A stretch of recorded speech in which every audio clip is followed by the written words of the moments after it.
এই ব্যক্তি বা ইনিকে যিনাকে তোমাদের নিকটে প্রেরণ করা হয়েছিল, যারা নবীর আদর্শকে মানে নাই, নবী করিম সাল্লাল্লাহু আলাইহি ওয়াসাল্লামের সুন্নতের উপর আমল করে নাই, তারা নবী করিম সাল্লাল্লাহু আলাইহি ওয়াসাল্লামকে চিনতে পারবে না, বলতেও পারবে না যে নবিয়ুনা মুহাম্মদুর রাসূলুল্লাহ সাল্লাল্লাহু আলাইহি ওয়াসাল্লাম।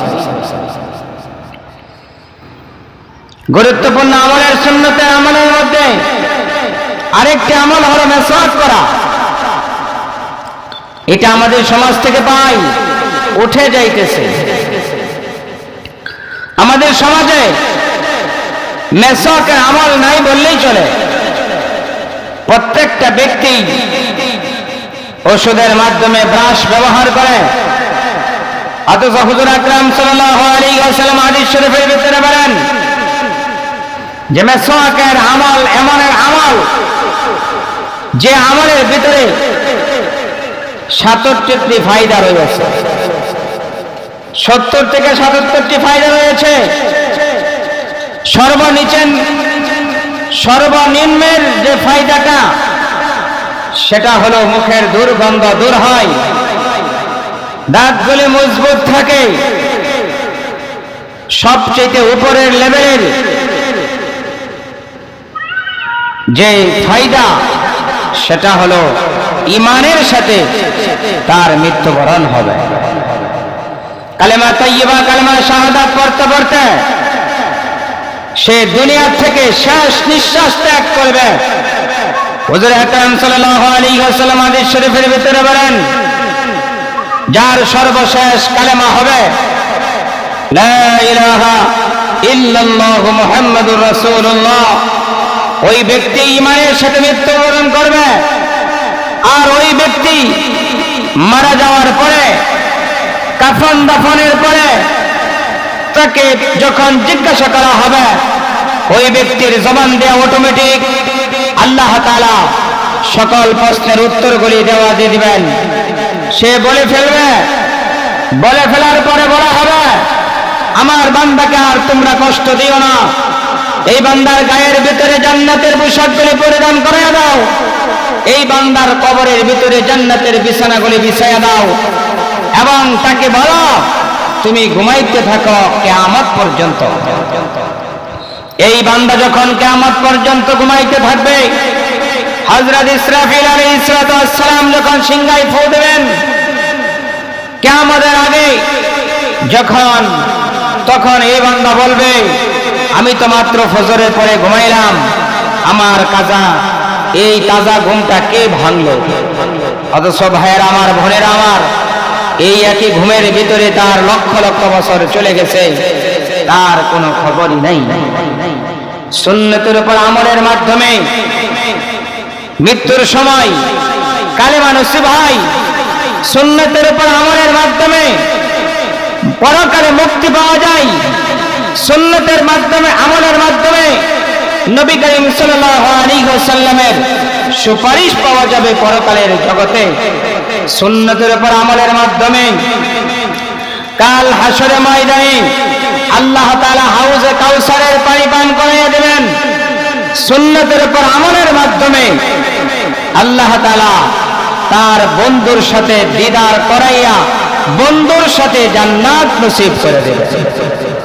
অতএব গুরুত্বপূর্ণ আমলগুলির মধ্যে একটি আমল হলো মিসওয়াক করা।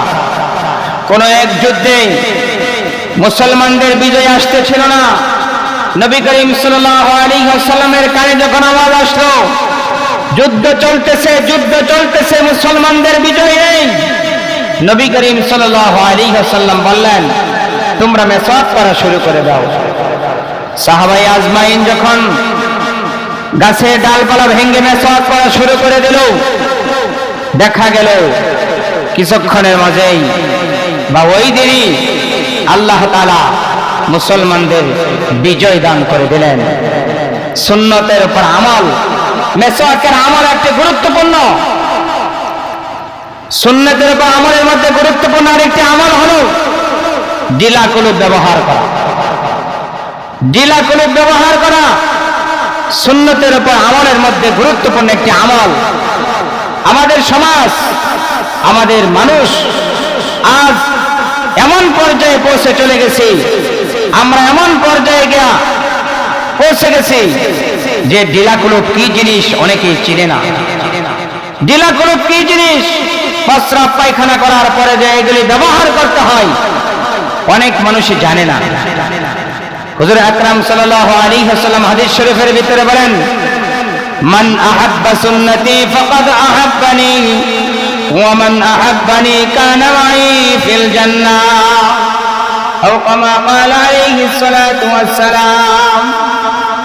যে ব্যক্তি আমি মুহাম্মদ রাসূলুল্লাহ সাল্লাল্লাহু আলাইহি ওয়াসাল্লামের সুন্নতকে ভালোবাসলো, তার কথা বা তার মানে হলো সুন্নতের উপর আমল করলো, সে ব্যক্তি আমি মুহাম্মদ রাসূলুল্লাহ সাল্লাল্লাহু আলাইহি ওয়াসাল্লামকেই ভালোবাসলো।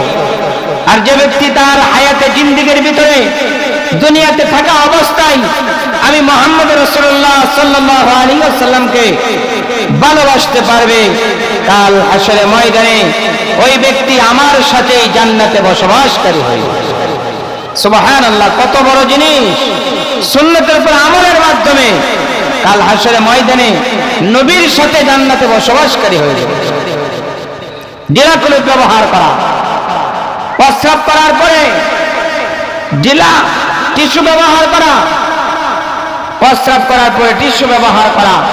আমাদের সমাজে অনেক যুবক ভাইয়েরা আছে যেটা বা যারা, অনেকগুলি মানুষ আছে এরকম যে এই আমলটা আমরা করি না, প্রস্রাব করেই উঠে পড়ি, প্রস্রাব করে উঠে পড়ি, পায়খানা করার পরে তো আর সুযোগ নাই, প্রস্রাব করেই আমরা উঠে পড়ি। লুঙ্গিতে, জামাতে, কাপড় চোপড়ে এই নাপাক জিনিসগুলি লেগে থাকে। হুজুর আকরাম সাল্লাল্লাহু আলাইহি ওয়াসাল্লাম বলেন যে কোনো একদিন সাহাবীদেরকে সাথে নিয়ে তিনি রাস্তার পাশে দিয়ে যাইতেছেন, দেখেন কবরের ভিতরে আযাব হইতেছে, দুইটা কবরের ভিতরে আযাব হইতেছে। হুজুর সাল্লাল্লাহু আলাইহি ওয়াসাল্লাম খেজুরের ডাল ভেঙে কবরের মধ্যে গেড়ে দিলেন। সাহাবায়ে আজমাইন জিজ্ঞাসা করলেন, আল্লাহর পয়গম্বর, এটার ফায়দাটা কি? নবী করিম সাল্লাল্লাহু আলাইহি ওয়াসাল্লাম বললেন যে এই খেজুরের ডাল যতক্ষণ জিকির করবে আল্লাহ তাআলা এই জিকিরের কারণে এই মাইয়িতের কবরে আযাবকে মওকুফ করে দিবেন, স্থগিত ঘোষণা করে দিয়েছেন। সাহাবায়ে আজমাইন জিজ্ঞাসা করলেন, আল্লাহর পয়গম্বর, কবরে এদের কবরের ভিতরে শাস্তি কেন হচ্ছে? হুজুর সাল্লাল্লাহু আলাইহি ওয়াসাল্লাম বললেন যে এদের একজনে বা এরা প্রস্রাব পায়খানা থেকে করার পর বা প্রস্রাব পায়খানা থেকে ভালো করে পবিত্রতা হাসিল করত না। প্রস্রাব পায়খানা করার পর ভালো করে পবিত্রতা হাসিল করত না। আমাদের সমাজে অনেক মানুষ আছে, গরু ছাগল রাখি আমরা, এই গরুর চানা, পায়খানা মানে লেদা, এগুলি থেকেও আমাদেরকে আমাদের নিজেদের শরীরকে হেফাজত রাখতে হবে। অনেক সময় দেখা যায় দোকানপাটে আমরা বসে থাকি, বিভিন্ন মোড়ে মোড়ে বসে থাকি, বিভিন্ন রাস্তাঘাটে বসে থাকি, খেতে খামারে বসে থাকি। আমার একটা সাথী ভাই নামাজ পড়তে গেল, যখন বলা হয় যে ভাই আসো নামাজ পড়ি, বলে কি যে ভাই আজকে আমার শরীরটা পাক না, আজকে তো আমার শরীর পাক না। আমরা একটা জিনিস কি খেয়াল করেছি যে মানুষ যখন মারা যায়, মারা যাওয়ার পরে ওই মানুষের মাথার চুল কাটা হয় না, হাত পায়ের নখ কাটা হয় না, মোজগুলি খাটো করা হয় না, তাকে কোনো কিছু করা হয় না, বরং সে যেভাবে অবস্থায় মারা যায় সেই অবস্থায় তাকে গোসল করাইয়া কাফন দাফন করে হয়।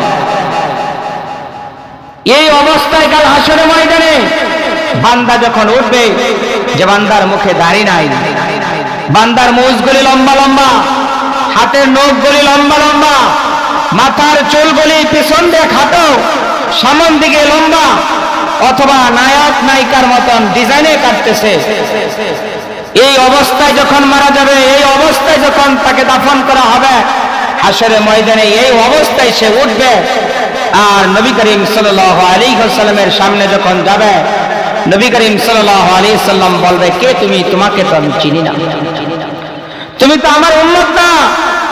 যদি তুমি আমার উম্মত থাকতা, তোমার চুলগুলি 3 তরিকার 1 তরিকায় থাকতো, তোমার মুছগুলি খাটো থাকতো, তোমার দাড়িগুলি লম্বা থাকতো, তোমার হাত পায়ের নখগুলি ছোট ছোট থাকতো। তুমি তো আমার সুন্নতের উপর আমল করো নাই, তুমি তো আমাকে দুনিয়াতে থাকা অবস্থায় চিনো নাই। দুনিয়াতে থাকা অবস্থায় তুমি নেতাদের পিছনে ঘুরেছিলা, দুনিয়াতে থাকা অবস্থায় তুমি ওদের জন্য সব সময় পাগল পাড়া ছিলা। আজকে সেই পথ তো তুমি দুনিয়াতে পেয়েছিলা, কিন্তু আমার সুন্নতের উপর তুমি আমল করো নাই, আমার আদর্শকে তুমি বাস্তবায়ন করো নাই, কোরআন হাদিস অনুযায়ী তুমি আমল করো নাই। অতএব আজকে আমি তোমাকে চিনব না, আমি তোমাকে চিনি না, তুমি কে? নবী করিম সাল্লাল্লাহু আলাইহি ওয়াসাল্লাম যখন কাউকে না চিনে যদি, তাহলে নিশ্চিত ওই মানুষটা জাহান্নামে যেতেই হবে, ওই মানুষটার জন্য জাহান্নাম অবধারিত হয়ে যাবে। আর যদি নবী করিম সাল্লাল্লাহু আলাইহি ওয়াসাল্লাম কোনো মানুষকে বলে, আসো আসো, তুমি দুনিয়াতে অনেক কষ্ট করেছ, আমার সুন্নতের উপর আমল করেছিল, দুনিয়াতে তোমাকে মানুষ অনেক কিছু বলেছিল, হ্যাঁ অনেক মানুষ আছে যুবক বয়সে যখন দাড়ি রাখে, আমরা অনেক সমাজের অনেক